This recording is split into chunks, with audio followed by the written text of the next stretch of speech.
Inilah mesin pencacah sampah organik atau tumbuh-tumbuhan yang berhasil diciptakan oleh seorang warga asal Desa Pasir Angin, Kecamatan Cilengsi, Kabupaten Bogor.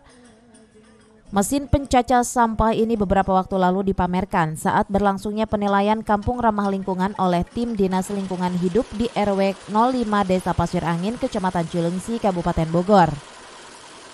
Sarwi, sang pencipta mesin pencacah sampah ini, mengaku pembuatan mesin ini terinspirasi dari banyaknya sampah dedaunan dan ranting-ranting pohon yang kerap menumpuk di lingkungan permukimannya.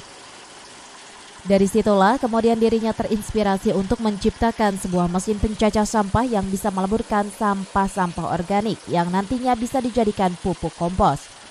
Mesin pencacah sampah ini dibuat oleh Sarwi hanya menggunakan material rongsokan yang kemudian disulapnya menjadi mesin yang bisa meleburkan berbagai macam sampah tumbuh-tumbuhan. Sarwi pun hanya membutuhkan modal Rp2.500.000 saja untuk bisa menciptakan satu unit mesin pencacah sampah ini. Semuanya dari barang-barang bekas yang mungkin kita selalu nggak bermanfaat, tapi kita usahakan buat bermanfaat. Ya, kita rakit sendiri, kita beli mesin dompleng yang bekas gitu kan, terus besi-besinya buat sasis-sasisnya kita nyari ke rongsokan, kan per kilo cuma berapa, murah lah gitu kan.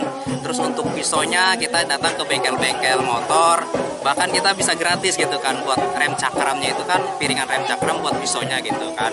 Ya kadang kita beli per kilo cuma 2.000 gitu, kadang ada temen ngasih gitu. Maka kita kumpulin, setelah jadi kita rakit, ya prosesnya paling seminggu itu udah jadi. Untuk merakit ini sekitar 2,5 juta lah. Belum, ini baru konsumsi sendiri lah, adanya dipakai yang kita ada gitu. Bahkan mungkin kalau ada dana kita produksi beberapa unit, kita kirim ke RW-RW yang mana yang membutuhkan. Itu rencana kami di sini. Harapannya ke depan supaya masyarakat kalau nebang pohon, kalau apa itu jadi daun-daun itu nggak terbuang percuma, jadi kita manfaatkan ya. Alhamdulillah ini Pak Awing ini dia itu emang bisa mekanik, jadi bisa membenarkan mesin-mesin yang mati dan bisa dimanfaatkan. Jadi sebenarnya di sini itu kebanyakan sih daur ulang ya, yang bekas-bekas itu kita manfaatkan. Kreativitas untuk menciptakan mesin pencacah sampah ini merupakan inovasi yang positif dan sudah selayaknya bisa dikembangkan oleh pemerintah untuk mengentaskan persoalan sampah yang hasilnya bisa dimanfaatkan untuk pupuk kompos. Dari Cilengsi, Kabupaten Bogor, Edi Junaidi melaporkan.